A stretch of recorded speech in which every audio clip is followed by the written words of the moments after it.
Pada peringatan ulang tahun kemerdekaan, aku leye-leye nonton TV.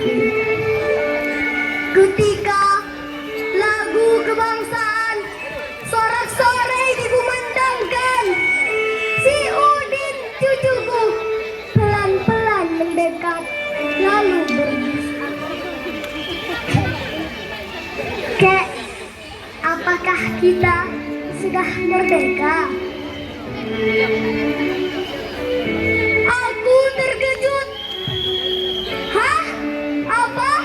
Apakah kita sudah merdeka?" Aku mulai marah.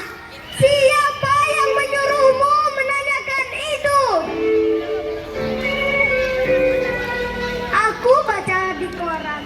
Si Udin mengeluarkan kertas sobekan koran dari sakunya dan menunjukkan sebuah kepala berita. Darahku mendidih. Media sekarang semuanya edan. Dagangannya tuh sensasi semua, bukan fakta. Aku gayut tangan si Udin dan kududukan di sampingku. "Duduk, jangan ngomong dulu, kakek mau bicara. Apa-apa saja sebenarnya kerjaan gurumu itu di sekolah? Apakah gurumu sudah berhenti dalam mengajarkan tentang sejarah Indonesia? Apakah gurumu itu tidak pernah memberitahukan kepadamu bahwa pada tanggal 17 Agustus tahun 1945 jam 10 pagi di Jalan Kebangsaan Timur nomor 56, Bung Karno dan Bung Hatta telah memproklamirkan kemerdekaan kita?"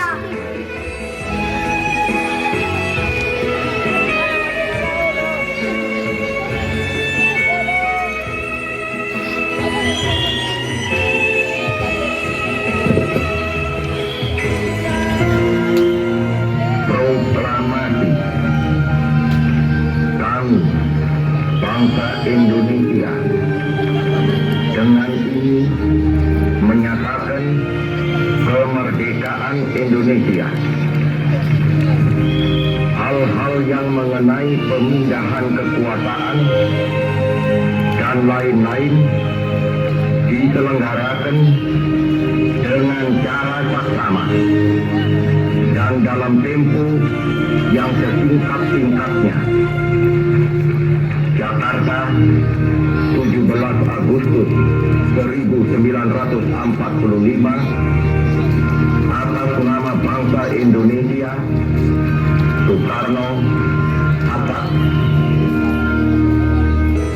Nah, sejak saat itu kita sudah merdeka.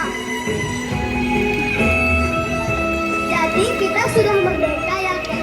Kalau kita sudah merdeka, tapi kenapa kita masih miskin? Hampir saja tanganku ini menampar mulut si Udin.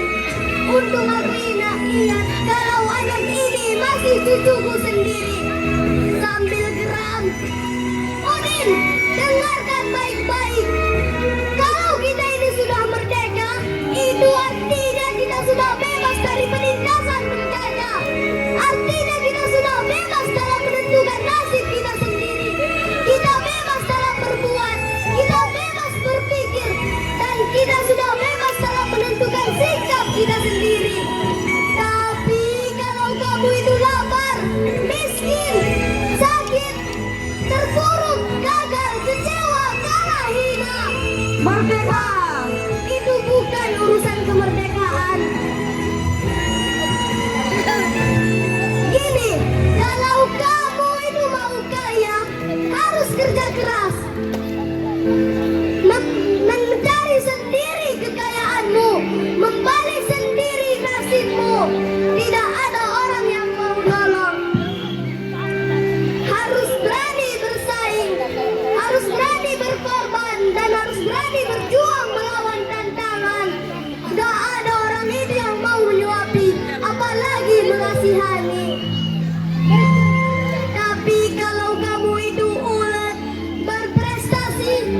Pintar. Wah, kamu akan menjadi orang nomor satu.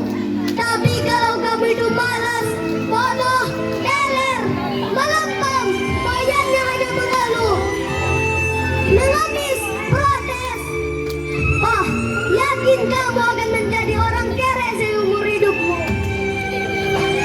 Kalau kita ini sudah merdeka, kita harus bisa mempergunakan kebebasan yang diberikan oleh kemerdekaan. Jangan mentang-mentang kamu pikir terus seenaknya sendiri. Kebablas seenak punahmu sendiri. Padahal kalau kamu itu merdeka, kemerdekaanmu itu dibatasi oleh kemerdekaan saudaramu yang ada di lingkungan sekitarmu yang sama merdekanya dengan kamu. Walhasil, kalau kamu itu merdeka, sebenarnya kamu itu tidak merdeka. Ngerti? Ngerti. Si Udin tidak menjawab. Ngerti? Ngerti, Pak. Tidak. Nah, dengan kamu mengatakan tidak, itu artinya kamu adalah orang yang merdeka. Hanya orang yang merdeka lah yang berani kapanpun dia ingin mengatakan tidak. Merdeka.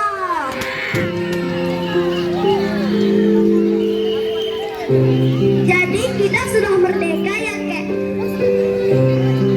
Sang Saka telah naik di ujung tiang.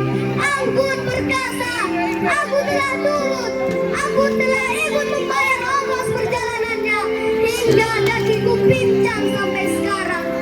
Tapi tidak ada rasa menyesal sama sekali. Kenapa? Ketika melihat semua ini, aku sedih sekali.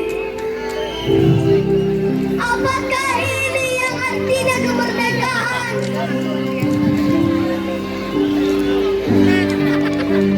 Jadi kalau betul Kek kita sudah merdeka, kenapa kakek menangis? Terkejut, cepat-cepat aku sekat air mataku. Aku gayung tangan si Udin dan ku tutup mulutnya. Udin, kakek menangis karena kita sudah merdeka. Hanya orang yang merdeka lah yang boleh, yang